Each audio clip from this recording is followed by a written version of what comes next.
Hi family, my name is Melita. If you don't know that because you're new here.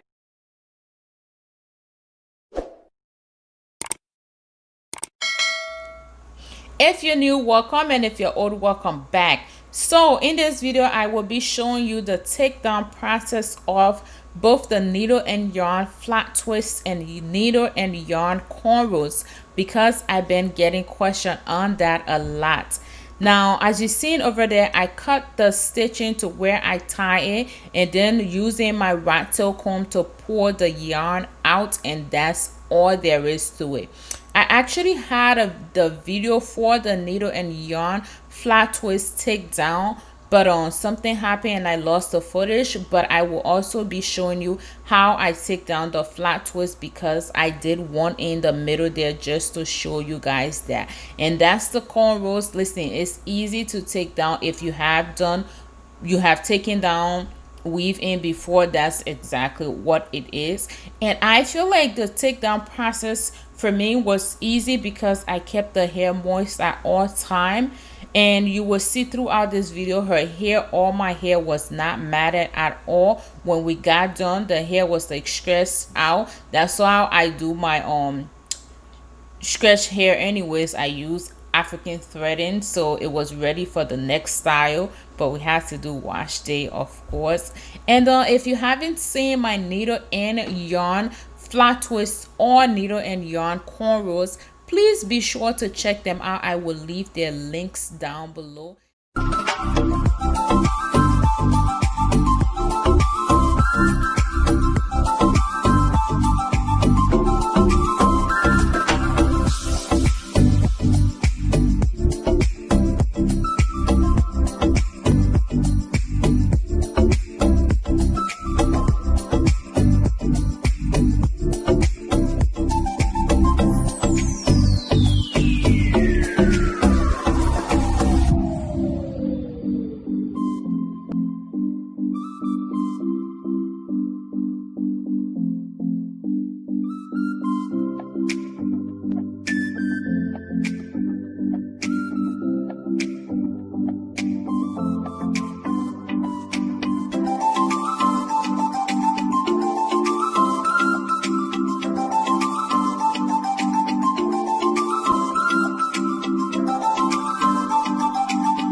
so much for your support and love. I honestly appreciate every single one of you, and I will catch you in my next video. Bye.